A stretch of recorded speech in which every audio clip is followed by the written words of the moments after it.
Good afternoon from New York City, and welcome to this webinar. My name is Audrey Kitagawa, and I will be the moderator for today's discussion of the conflict between Ukraine and Russia, the causes of the conflict, diplomacy, and possibilities for peace. I'm the chair of the Anti-Racism Initiative and the Gender Equality Working Group of the G20 Interfaith Forum. This webinar is co-sponsored by the G20 Interfaith Forum, the Group of 78, and the International Academy for Multicultural Cooperation. Please see the chat box for more information about these organizations. The website link to each organization has also been included. I'd like to acknowledge Ruby Dagger, chair of the Group of 78 Peace and Security Working Group, who has been instrumental in helping to make this webinar possible, and to James Christie, who is a member of the IF20 Anti-Racism Initiative, and also a member of the Group of 78, for bringing these two groups together. All of the bios of today's speakers will be posted in the chat box, so I will not be giving extensive biographical information about our two presenters, of whom John Packer will go first, and Jonathan Granoff will be our second speaker. Today's webinar is a first in a four-part series of webinars, which will examine the Ukraine-Russia conflict. Ukraine and Russia have developed deep and complex cultural, economic, political, and religious connections. They have a shared heritage that goes back over 1,000 years to when the Ukrainian capital, Kiev, was at the center of the first Slavic state, Kievan Rus, the birthplace of both Ukraine and Russia. Over many centuries, Ukraine was carved up and claimed by powers including Poland, Lithuania, Nazi Germany, and Russia. Ukraine and Russia were two of the founding members of the Soviet Union in 1922, and Ukraine was the second most populous and powerful of the 15 Soviet republics, and home to much of the Union's agricultural production, defense industries, and military, including some of its nuclear arsenal.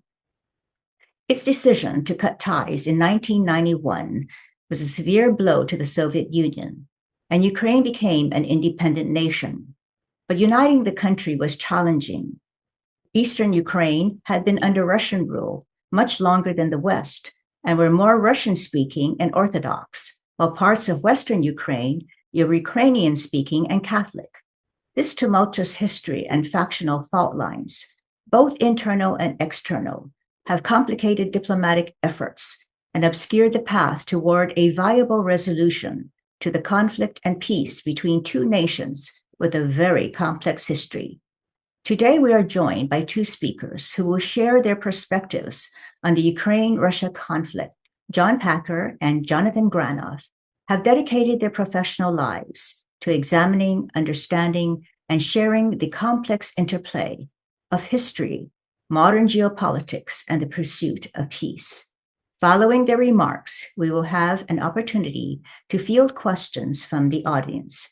And it is my pleasure to welcome Professor John Packer, Neuberger-Jesin Professor of International Conflict Resolution in the Faculty of Law and Director of the Human Rights Research and Education Center at the University of Ottawa.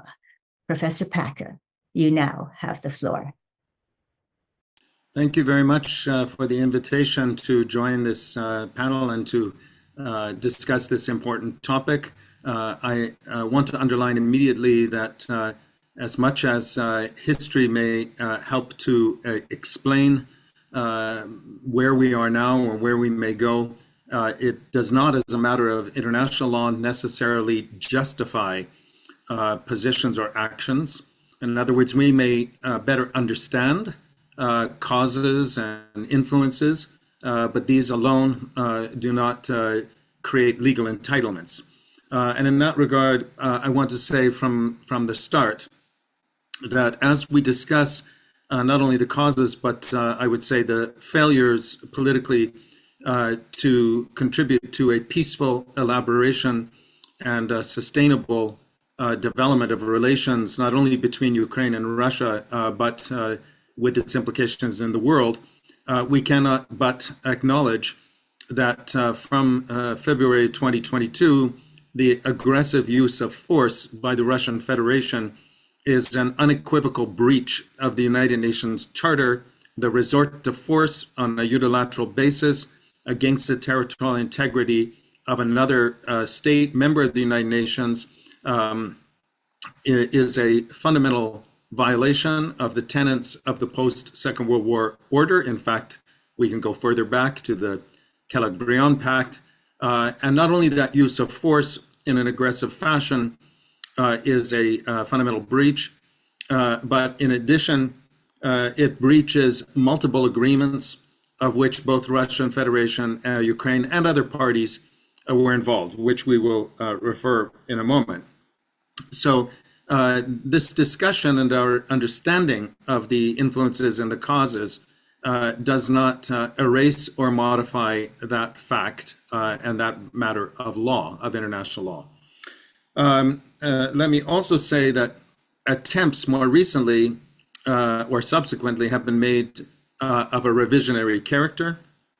For example, arguments made by Western states that, for example, the undertakings to the Budapest Agreement, more specifically in December 1994, the guarantees provided by the declarations made, effectively providing guarantees of security to Ukraine through declarations attached to the Non-Proliferation Treaty, are not only declared political undertakings, but are matters of binding international law. They are attached to commitments made, treaty commitments made by Ukraine and others to the Non-Proliferation Treaty, which is registered, including those declarations, with the Registry of Treaties held at the United Nations. So there are those who say, no, we didn't really mean it, or that was only not quite a guarantee and so forth. That's just wrong as a matter of law. But I can also tell you from my own personal experience, it's wrong for those of us who had some involvement in those days and know what exactly were the undertakings. And for those who might be interested to know, Anthony Blinken's father was involved in those days. So this is in the family. People know exactly what those undertakings were. So what were these political failures that I'm mentioning? I want to go back to the early period at the end of the Cold War, which was one of those moments that was a big surprise for much of the world.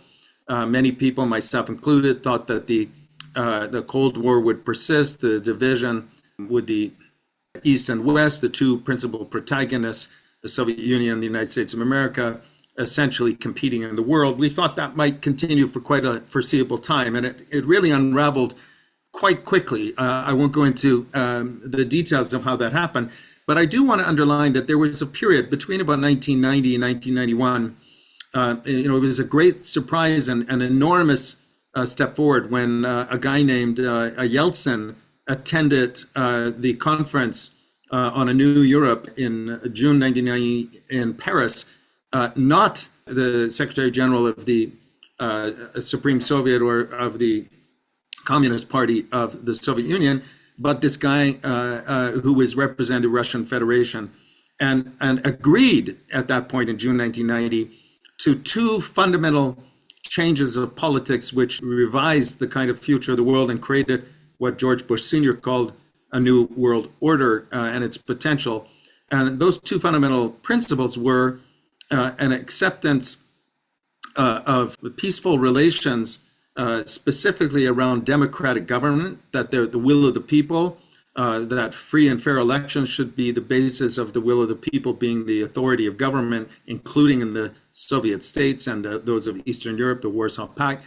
And second of all, that market economies should be unleashed or free from the constraints of communist ideology and essentially state-centric dictation.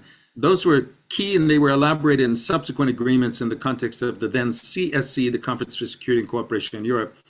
And for about 5 years after that period, which included very good relations, not only of the newly independent states and those like the Baltic states that were restored their sovereignty after half a century of occupation, annexation into the Soviet Union, but The foreign minister, for example, of the Russian Federation, Andrei Kozyrev, was very progressive. Russia became a member of the Council of Europe. The CSE transformed after Budapest 1994 into the Organization for Security Cooperation in Europe.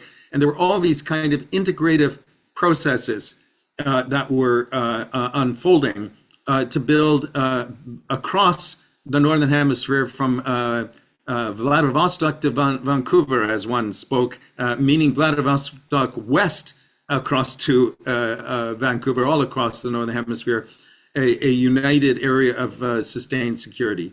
So, and that was through comprehensive security, comprehensive and cooperative security, where states understood that each of their security depended on the security of each other, and that all topics were open to be discussed. In 1991, in Moscow, the CSE adopted something called the Moscow Mechanism, which allowed for states to discuss what were hitherto considered generally internal affairs, specifically human rights, but not just human rights, humanitarian and other concerns.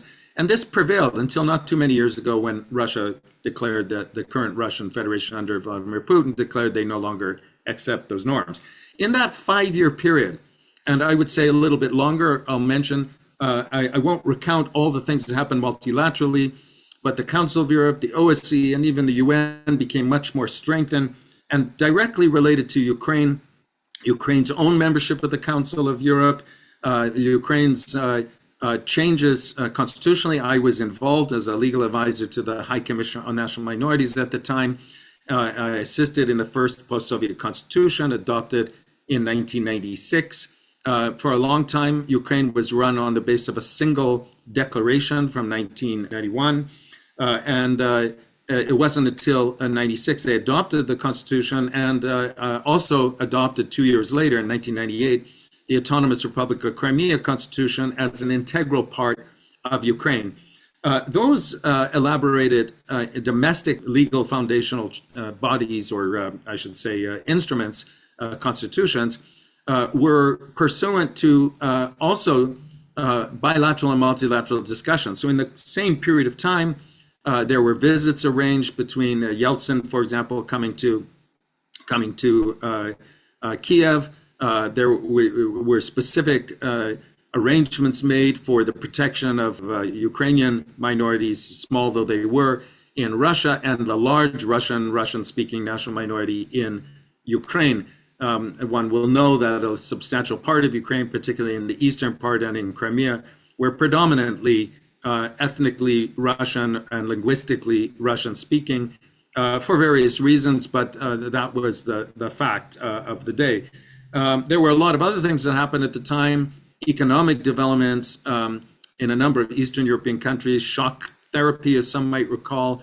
Poland quickly adopted a market economy. The Baltic states reformed rapidly.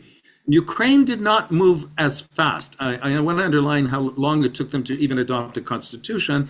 And the Verkhovna Rada was still under essentially socialist political party control.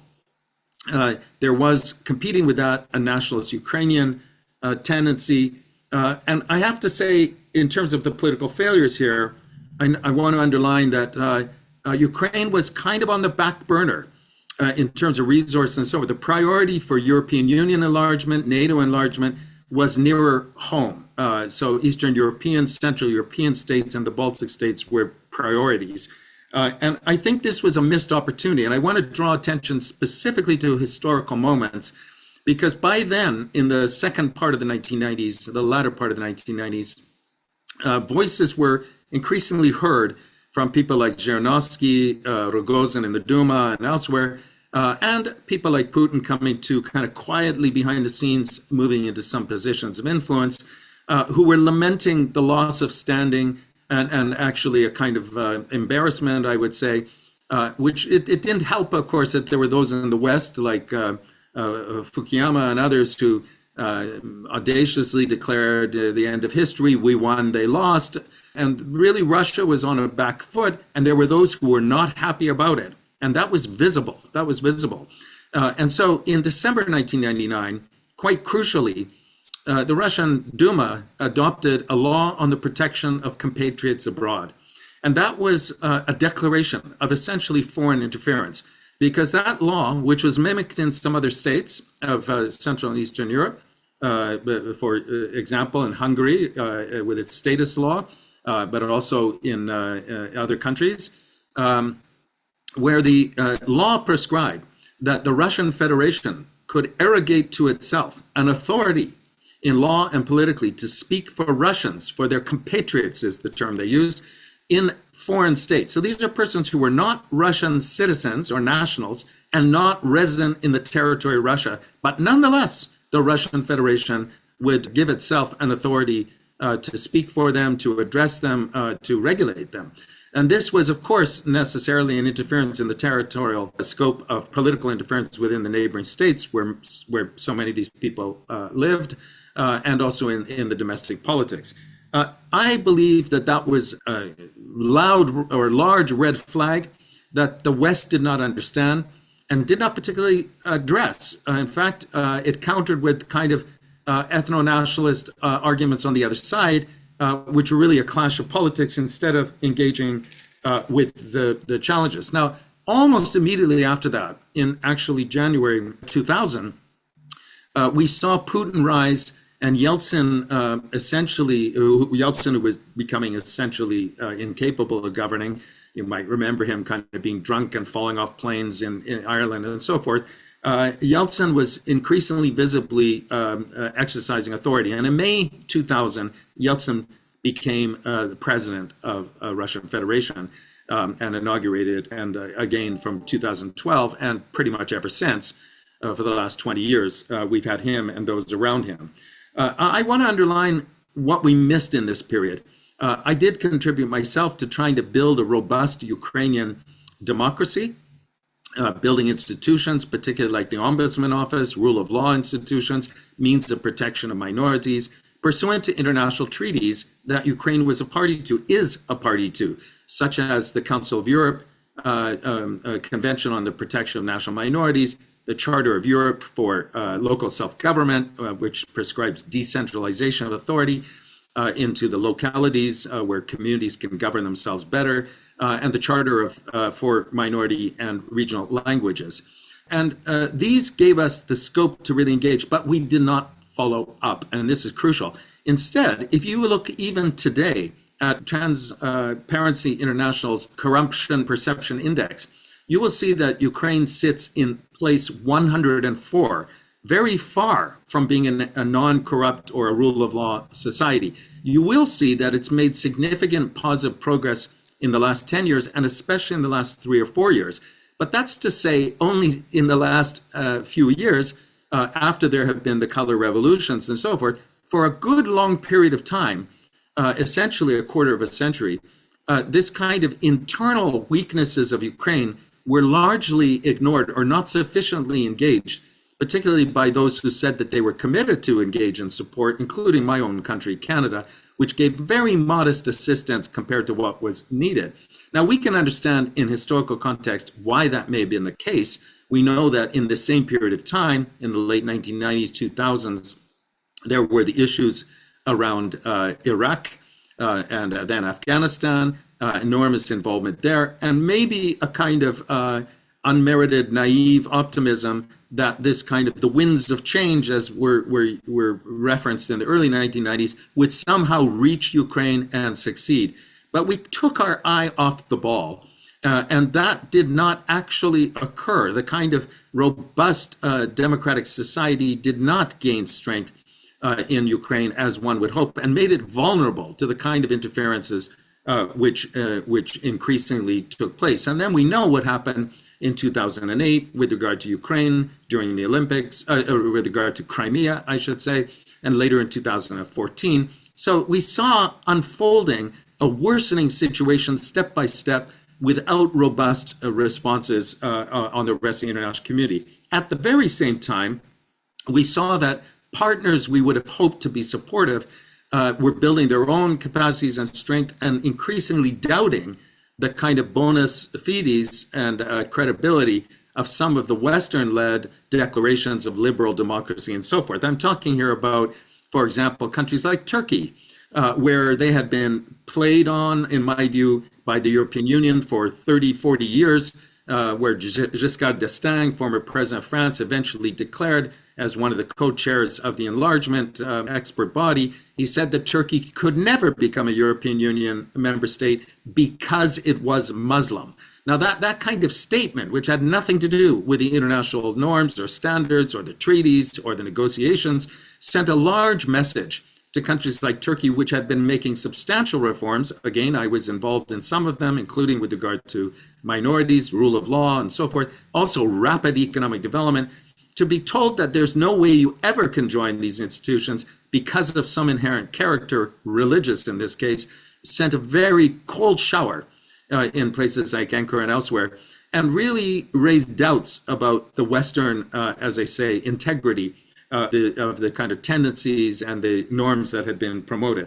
So we shouldn't be really surprised that as time went on, and here we have to remember what happened in Kosovo, particularly between 1998 and 2008, when the Kosovars resorted to arms, and the Security Council Resolution 1244 talked about a negotiated or eventually a settlement that was ultimately ignored upon a unilateral declaration of independence in 2008. And again, essentially, the Russian Federation was told that they can just live with it, that these international agreements are not going to be respected in detail. So we've kind of made our own unfortunate bed that led to these kind of, which I hope the point of my intervention is to say we can understand how we got here in a not happy way, which, as I say, does not justify the resort to use of force, but we have to understand where this came from. And now we're in a very, very different situation. And I'll just end by saying here that what we need to be very careful about, we need to be very careful that we don't throw the baby out with the bathwater here. We're now at risk of losing entirely the normative framework which underlies not only the kind of relations I was talking about, East and West, Russia, Ukraine, and the West, and so forth, but the entire international order. Now we're facing stark and apparent double standards, differences of engagement in the Middle East versus Ukraine and Russia. There are international interests now at play about grain, the dependency of the global South, about oil and hydrocarbon dependency of the global East and South.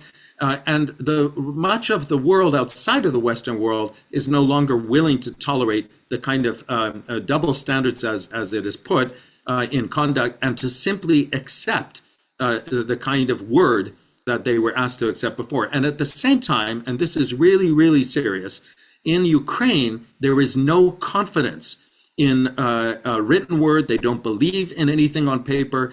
The idea that a new treaty or even guarantees made by countries like the United Kingdom, USA, France, and so forth are worth the ink of the paper that they're written on, that's very serious, because that means that they can only rely upon hard force so-called guarantees or references, which is a formula for perpetual, in my view, a formula for perpetual conflict. And that's really where we are, that we have to really look in the mirror a bit, but look in the eyes of each other and say if we're willing to go down that path, because now in my lifetime, we are closer than ever before to use of nuclear weapons, to mass atrocities that we are observing, to the resurgence of genocides, including in Ukraine and elsewhere. And this should be a sobering moment for everyone. And I'll just say that this could have been avoided. There was no need to have war over this, but we are now in such a situation, and we need to act vigorously to turn it back. Thank you. Thank you so much, Professor Packer, for your perspectives and your sharing. At this time, I'd like to welcome Jonathan Granoff, and he's the president of the Global Security Institute and senior advisor and representative to the United Nations of the World Summits of Nobel Peace Laureates. Jonathan, please share your thoughts with us. Thank you very much, Audrey. And thank you, Professor Packer. I agree with everything you said. And I think I'm going to kind of underscore some of it right away. Not only is the international order structurally challenged, but the very foundation of it, that words have to mean something, pacta sunt servanda, is at risk. And let me just highlight a recent statement that was made in the G20 meeting in Delhi, signed onto by President Biden and Minister of Foreign Affairs Lavrov of Russia, as well as all the other members of the G20. You can interpret this as very positive, or the fact that it's not being lived up to as very serious. They said, in relevant part, under the chapeau of we are one earth, one family, and we share one future. We note with deep concern the immense human suffering and the adverse impact of wars and conflicts around the world. Well, in Ukraine, the carnage it's not in the evening news in the Western world, but it is in the hundreds of thousands of deaths, dismemberment, destruction of environments, destruction of families, and destruction of economies. It's a meat grinder, as they call it.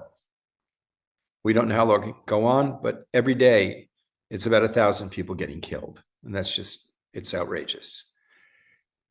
Now, this is what they said. Concerning the war in Ukraine, while recalling the discussion in Bali, which was a G20 a little earlier, we underscore that all states must act in a manner consistent with the purposes and principles of the UN Charter in its entirety. In line with the UN Charter, and I'm quoting them, all states must refrain from the threat or use of force to seek territorial acquisition against the territorial integrity and sovereignty or political independence of any state. Now, from an American perspective, that's precisely what it appears Russia is doing. Precisely. But this is even more important. The United States and Russia and the other members of the P5, the nuclear weapon states, and India said the use or threat of nuclear weapons is inadmissible. Wow. They said that if nuclear weapons are inadmissible, what is the point of spending trillions of dollars and having doctrines to keep them at the ready? Do we take this language seriously? If we lose the meaning of language, we lose the process of diplomacy. We lose the rule of law. We lose predictability. We lose our ability to function as human beings. But if we take the statements very seriously, some of them are not quite as positive. And this is what the security planners in Russia read. I'm going to quote from the United States Nuclear Operations Manual of the Joint Chiefs of Staff. Using nuclear weapons could create conditions for decisive results in the restoration of strategic stability. Specifically, the use of a nuclear weapon will fundamentally change the scope of a battle and create conditions that affect how commanders will prevail in a conflict. Will prevail in a conflict with the use of nuclear weapons. Employment of nuclear weapons can radically alter or accelerate the course of a campaign.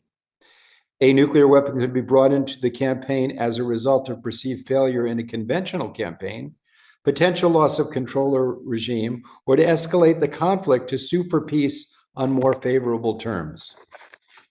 Well, these are contemplated uses of nuclear weapons, legitimizing the use of the unthinkable, the unspeakable, completely contrary to what was instrumental in ending the Cold War, the summit of Reagan and Gorbachev in Geneva in 1985, in which they said a nuclear war can never be won and thus must never be fought.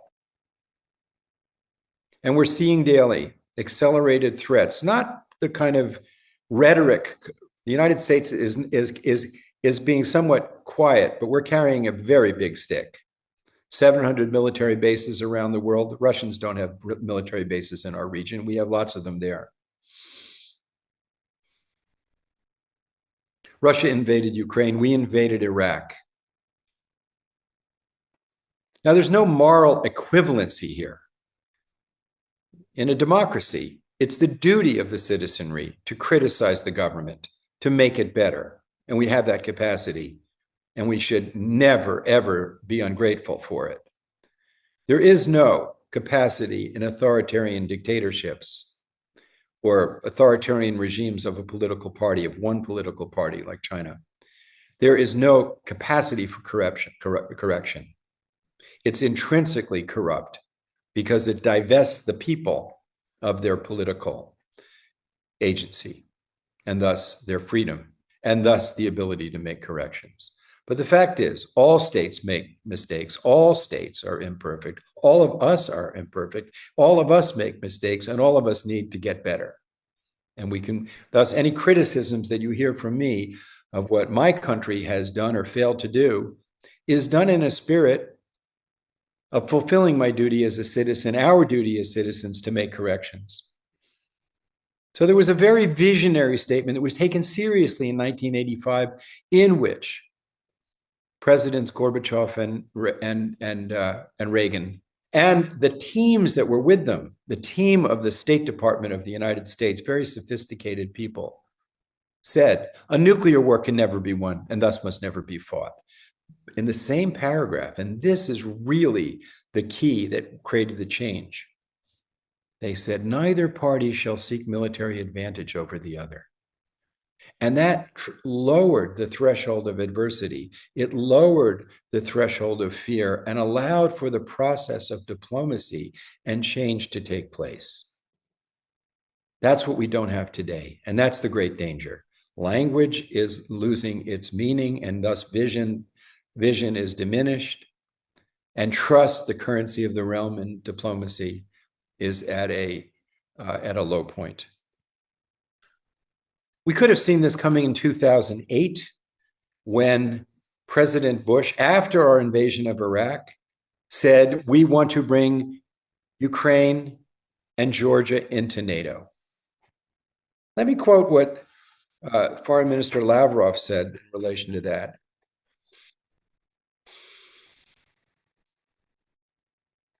For many decades, the basis for strategic stability and security in the world was parity between Russia and the United States in the sphere of strategic offensive and defensive arms. However, in recent years, the US administration chose a course toward upsetting that parity and gaining a unilateral advantage in the strategic domain. Essentially, it's not just about global missile defense. We also note that the US has been reluctant to stay within the treaties on strategic offensive arms, and that it is pursuing the prompt global strike concept, which is the ability to strike anywhere on the planet Earth very quickly, and developing projects to deploy strike weapons in outer space.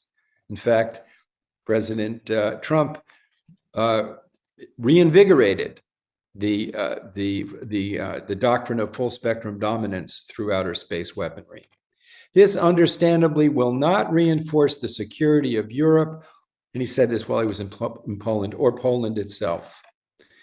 He went on to say, Lavrov, that under the circumstances, that the choosing of a special relationship with Washington, with Poland, and not with Russia, would create risks and exacerbate tensions. But we could have seen this coming, but we didn't look. What we didn't look at was the psychology of the people of Russia. I just want to give a perspective of where they're coming from. And as an American, we understood the shock of 9/11. 3,000 people, the only time our country since 1812, when the Capitol was burned by the British, have we been invaded like this. But this is the psychology of Russia. It's so deep. Let me just give you a perspective, which you don't hear in the newspapers, and so this is really important. I didn't understand how important this was until I was there in 2012 at a youth conference that actually Lavrov preceded me the week before, and President Putin the week before. So this was a fairly high level event, and it took place in Vladimir, which is about 5 hours due east of Moscow. And in the city, in the city hall, there was a diorama of defending the region from the Mongol invasions, as if that happened yesterday. It's very much like parts of the South where they'll talk about me, a New Yorker, as a Yankee, because the Civil War took place yesterday. It's a victim's mentality. There was the Mongol invasions in the 13th century. There was the Livonian campaign of the Teutonic tribes to force Catholicism on the Russians in the 13th century. There was the Russia-Crimean War of the Ottomans, who literally invaded and destroyed Moscow in the 16th century. There's the Polish-Muscovite War of the 17th century. There's the Ingrian War with the Swedish invasion in the 17th century. Then there was a second Swedish invasion. Then there was the French invasion with Napoleon in 1812. Then there were the Crimean Wars in the 1850s, where the Ottomans, the British, and the French and the Russians were all fighting on Russian soil. There was the Japanese invasion of 1905 in the Russian-Japanese War. Then there was the Eastern Front in World War I. Then there was the Caucasus campaign with the Ottomans from 1914 to 1918. Then there was the Allied intervention in the Russian civil wars taking place from 1918 to 1925. Then there was the Japanese in Siberia in that same period. There was the Operation Barbarossa of the German invasion on the Eastern Front in World War II. And the Finns at the same time. It goes on, but it's important. I'm sorry, I took notes about this. There was the Operation Unthinkable in 1945, where the Russians discovered a British contingency plan for a full Anglo-British invasion of Russia. And then, of course, the Cold War. And then we have the building of the military bases, the weaponization of space, the invasion of Iraq, and their great fear of the pursuit of hegemony of the United States. And it's in the DNA of the country, of the fear of being invaded and abused. So the situation we're in now is probably more dangerous even than the Cuban Missile Crisis. Because the use of nuclear weapons, the use of nuclear weapons, the ongoing threat, and the doctrines of use are so ambiguous and so uncertain, and the level of trust so corroded, that we stand in the middle of this conflict knowing the number of near misses by miscalculation, misinterpretation, human error, and sheer madness.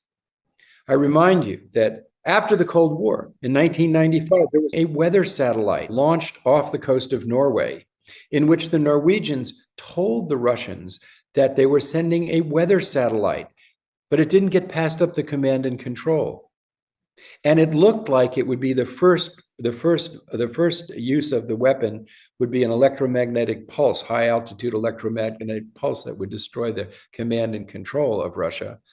And there were 8 minutes between the launch and the time it would be over Moscow. And Boris Yeltsin had to decide whether to launch his missiles and basically end the world in that short period of time. And he said that it was only because he knew Bill Clinton and trusted him that he didn't do it. He didn't have time to really check. It was the human element there. 1983, the computers in Moscow that were monitoring all of our missiles all showed a full-scale American launch. Stanislav Petrov, one man, saved the world because he was a computer engineer, and he said in a dialogue I had with him, God didn't want the world to end. And his superior, and he didn't pass up the information of the command and control. And his superiors were confused. They didn't know whether to reward him for saving the whole world, punish him for violating his protocols. But he said what bothered them most is he believed in God. Again, human intervention in a crisis. Similarly, we had a computer chip that couldn't distinguish between a sunrise and a missile launch, a Soviet missile launch. And the reason that we were saved is human intervention. A high-ranking officer called the radar facilities in Alaska and in Greenland, and they said, we don't see anything. So we didn't do anything. Or the Cuban Missile Crisis. We know that the Joint Chiefs of Staff wanted to invade Cuba because they wanted to show that you don't threaten us. The fact of the matter we've learned subsequently is that the field commanders in Cuba had authority to launch the weapons. And had we invaded, there wouldn't be a world today. And when Robert McNamara met with people there, met with Fidel Castro, and he said, you know, if you had launched, you would have been annihilated. And Castro said, yes, we understand that would have happened. But that's the logic of the nuclear age. And that is the situation. And I could just go on of all of these errors. And in the midst of a crisis, when there's real fear, we sit with this sword over our heads with a very, very thin string holding it. That's why it's really, really important that, one, we make every form of advocacy to reinvigorate dialogue at the highest levels, plural, of civil society and government between Russia and the United States. Because Russia is responding from a victim's mentality, from an actual belief in a threat, and they are so far from being a liberal democracy, a place where people will have freedom. It's not going to happen overnight. We can't expect it. And let me explain why. I was asked to advise the civic chamber there in 2012. That they license just about every organization that can exist in civil society there, and it's a part of their parliament. And they asked me a question. They said, "You're a leader of civil society, and we'd like to know, how do you ensure that civil society is of benefit to the security of the state?" To which I replied, "I have no idea. I could tell you how we ensure that the state is of benefit to civil society, because where we come from, the state is the employee, the people are the employer. In the model that you're talking about, the state is the employer and the people are the employee." Now, the young people who grew up after Glasnost and Perestroika in the room were very happy with this answer. The older people who are now in charge of Russia, they didn't disagree. They didn't even know what I was talking about. The idea that the authority of the state comes from the people.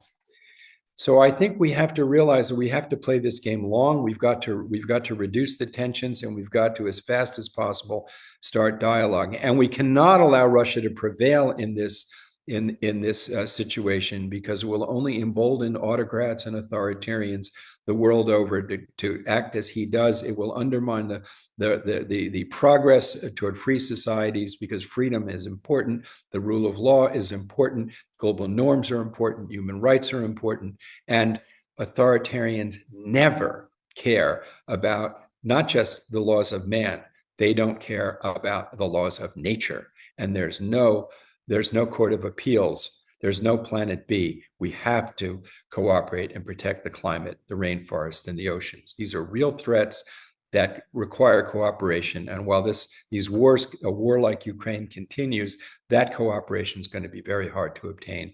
And we are passing on a dystopian future to our grandchildren if we have them. Thank you so much, Jonathan. Okay, now we're going to open the floor for questions and answers. We're going to cut this period short. We had planned for 20 minutes. However, thank you so much for your comprehensive presentations. That was very important, and we really appreciate it. We have no questions in the question and answer box, so audience, please feel free to go to the question and answer box and submit your questions.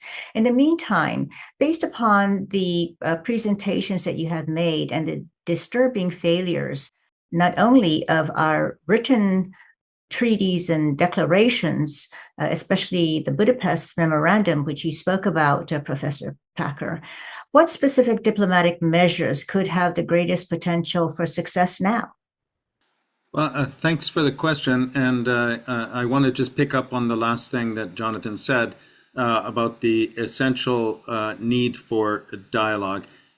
This is what we face is an entirely man-made problem. This is not nature or God-deigned that we should have these conflicts. And maybe some people believe that. I don't believe that.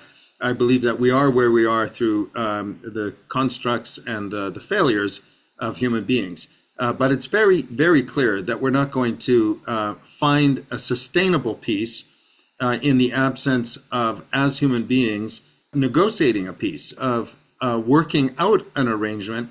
Jonathan mentioned, and I think I had also indicated, the kind of elements that are inescapable around that: global international rule of law, for example, that words must mean something.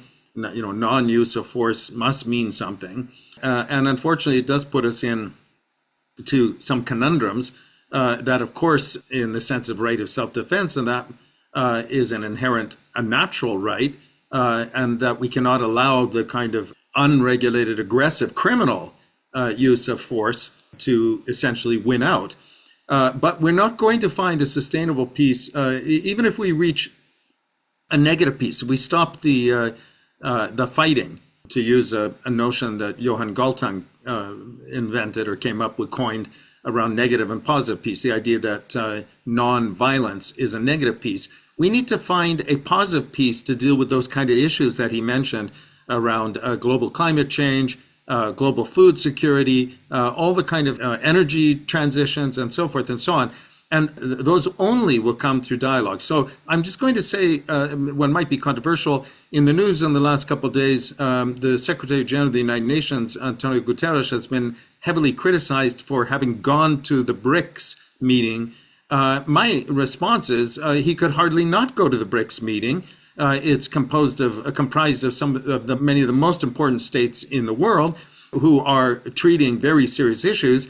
He is a servant of the member states of the United Nations when he's invited by such states, and has an opportunity to speak to many of them who are not conforming with the international rule of law. I think it behooves him to go and enter that dialogue. I'm not saying he needs to kowtow. That's a different thing. He doesn't need to bow to their whims, but he does need to go and demonstrate that his ears are open and he's willing to engage in dialogue. And I think we all should be doing that, as Jonathan said, at all levels. All efforts now are needed to get back to a dialogue so that the hot conflict, the violence, can be stopped. And the long game is for our grandchildren, for our planet, needs to be front and center. Thank you so much, Professor Packer. So there are some questions that are coming in, and from one of our viewers: how do we rebuild trust in countries like Ukraine so that we can see diplomacy work? So I'll have you answer that, Jonathan, since you did address the issue of trust and the factor of trust being the currency of diplomacy. Proceed. There's no choice but to do that. So it's not a question of whether we should do that. We cannot win a war with Russia. If we were to go to full-out war with Russia, less than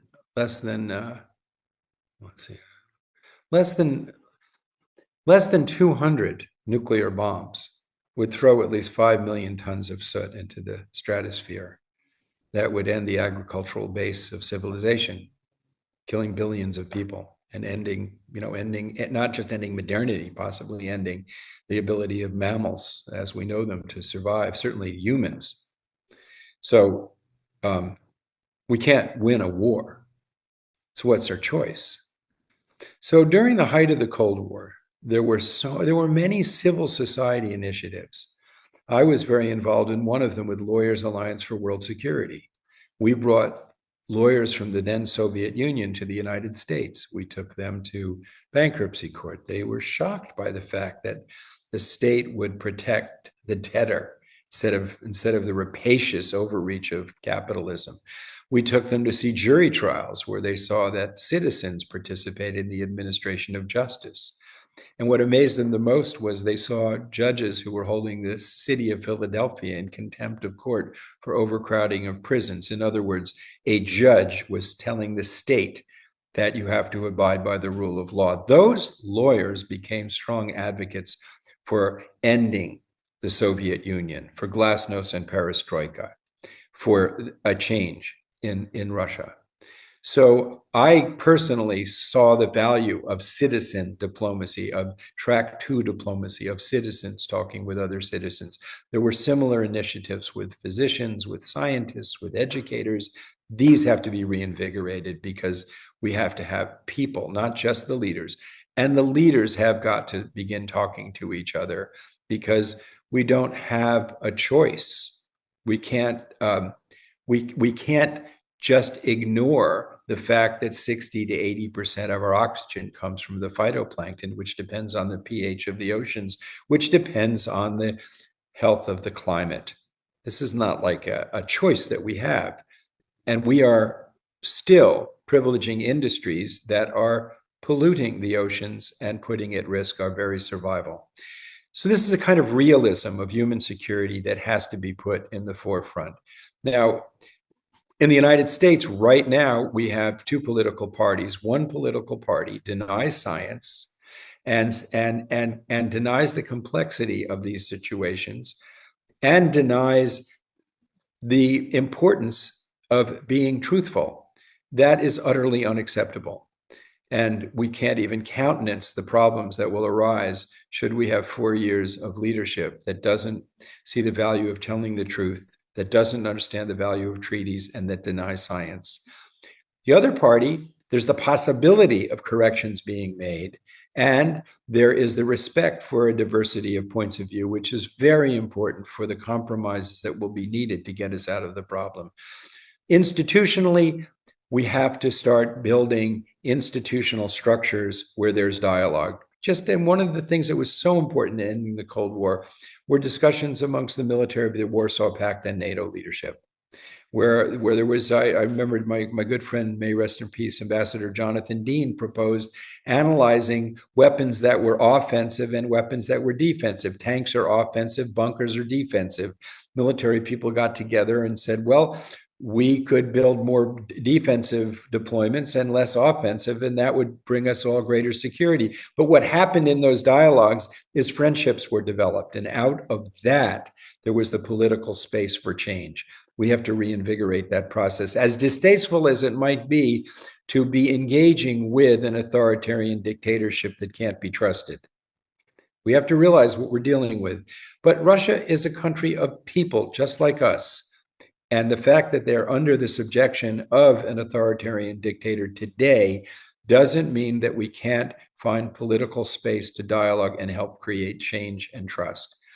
The fact of the matter is there's still a great deal of business that's taking place with Russia. And much of the world, one of our important allies, becoming an ally, is India. But 80% of India's weaponry comes from Russia. And for their spare parts, they have to buy them from Russia. So we're in an integrated world. There's so much in which we're tied together and our fates are tied together, whether we like it or not. And thus, we have to make that long-term political commitment, as distasteful as it might be for some people who demonize countries. But countries are made up of people, and we must never demonize people. We can criticize the institutions of how states operate, but we must never demonize people. Thank you so much, Jonathan. Well, this has been such an in-depth presentation, and unfortunately, we have now many, many questions, but we have no time to extend the question and answer period. And of course, this is such a deep subject, so it is unfortunate that our time is so short. However, there will be future webinars on this as well. So at this time, I would like to give Professor Packer an opportunity for you to give your 2-minute closing remarks. Thank you very much. I read the questions, by the way, that were put in the written questions, and there are many good questions. And let me just say that the kind of conundrum we're facing is that the level of trust is now not only at a nadir, it's really so low, but there are now clearly acts of ill will directed against each other to undermine the kind of confidence that allowed for useful exchanges during the Cold War. I mean, now we know that foreign interferences across the board. Freedom House has just recently reported that transnational repression is being pursued by almost 50 countries in the world into about more than 100 countries in the world. So this undermines the kind of confidences that we could have. Nonetheless, with our eyes open, we have no choice but to pursue it. And let me just say why. Because we can certainly say, though we may blame, for example, the Russian Federation and Putin in particular, for the unequivocal resort to force in aggressive and criminal ways, acts of aggression, genocide, and so forth.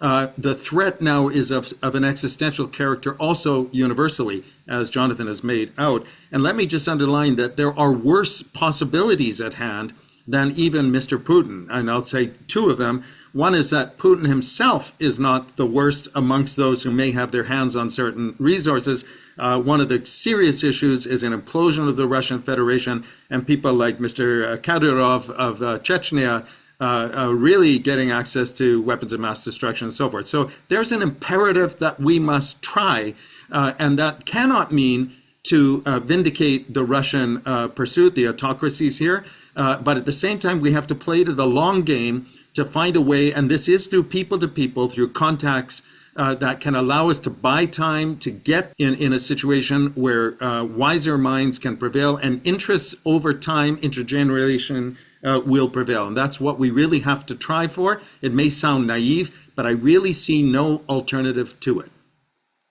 Thank you so much, Professor Packer. Jonathan.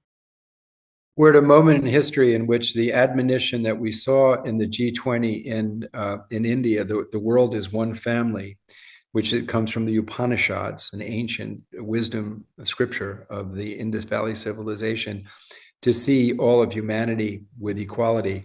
The vision upon which America is implicitly based, that all of us are equal, that we are all part of one equal community. That has become a practical necessity. That is the compass point that we have to move toward. That's become a practical necessity to see that there are a number of threats that require a perspective of human security first, and states as ways of achieving greater security. And the focus is on human security. Now, there are so many, I'll just give an example of the kind of thing that's worked in the past. There was public pressure from parliaments to create an initiative to push the Soviet Union and the United States to start dialoguing in the early 1980s. It morphed into the Six Nation Initiative. It came from Parliamentarians for Global Action, but then it was, some heads of state grabbed it. Rajiv Gandhi from India, Olof Palme from Sweden, Papandreou from Greece, and Nuriye from Tanzania and their counterparts from Argentina and Mexico. And they went to Moscow and Washington. And President Gorbachev, who is one of the founders of the Global Security Institute, where I serve as a president, he said that it was the president of Tanzania that impacted him. It was a human perspective that the president brought. He said, I'm the president of a relatively small African country, and my first duty is the security of my people. And I can't fulfill my duty because of the conduct between you and your counterpart in Washington. And I urge you to change because I am affected by it. And Gorbachev said that he hadn't really put in front of him the fact that what he was doing and what the United States was doing was having this direct impact on the daily life and security of people all over, that he was mostly focused on his own country. But we now have to realize that we're in an era in which the myopia of thinking first of your nation, of your religion, of your race, of your gender is unrealistic. What is realistic is the fact that we are one human family. We share one biosystem. That is the reality, and our political institutions have to be realistic. We can't live on stories that are based on mythical, or you can't drive a car by looking in the rearview mirror. We have to look, where do we want to go to? So vision's really important right now, and visionaries and people who can imagine a better future are precious. And that's one of the reasons why I'm so grateful that Audrey Kitagawa is in the dialogue in the world, because she is a visionary, and we need visionaries. We need people who can say, look, our vision should exceed what our grasp is today, because it tells us the direction we want to go. And the direction that we want to go is based on the perennial values of our common humanity. That's That's first and foremost. And any politicians that preach divisiveness, demonization, and degrading of anybody have to be overcome, because that is not the direction we need to go. And the direction we need to go is to stick to the core values that make us human. Thank you so much, Jonathan. So in closing, I'd like to say that the relations, as we have heard extensively this morning, between Russia and Ukraine are indeed complex and very nuanced. But of course, there are certain written agreements that have been and are in danger of not being adhered to. It goes to the issue of integrity. And what is the meaning of committing ourselves in writing to agreements that we do not intend or ultimately do not keep? So it is our hope that, we are able to, through the connectivity of these two countries in their long histories, we can really help to find a path to peace. In the next 3 webinars, we will continue to examine the Ukraine-Russia conflict, including the role of religion.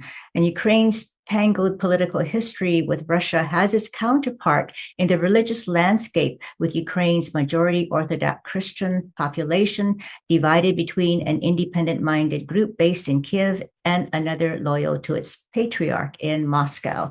And Putin himself has involved religion as part of its justification for Russia's attack on Ukraine, believing their shared Orthodox history would lend credibility to his ambitions. And our future webinars on the Ukraine-Russia conflict will also discuss a nuclear weapons threat.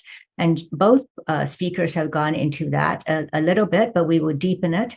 And Putin indicated last month at a meeting of Russia's Security Council that Russia could use nuclear weapons if it was attacked by any state, and that any conventional weapons attack on Russia that was supported by a nuclear power would be considered to be a joint attack. In this morning's news, we read that North Korea has already sent soldiers to assist Russia in this war. And North Korea, as we all know, is also a nuclear-powered state. So depending on which news service you read, the range of troops that North Korea sent is between 3,000 to 12,000 soldiers on the ground. So these are signs of dangerous escalation that create existential threats to humanity. And so we have much food for thought to consider, as well as action to take. And I wish to express my deepest appreciation to Professor John Packer and to Jonathan Granoff for participating in our discussion today and providing your deep insights into this very complex and concerning conflict. And we are hopeful that it will not escalate further, but it does not seem to be moving in that direction. And we also thank everyone who has worked quietly behind the scenes to make these webinars possible, and to all of you who have joined us today. Please stay tuned for our future webinars on the Ukraine-Russia complex issue. Thank you so much for joining us. Bye-bye.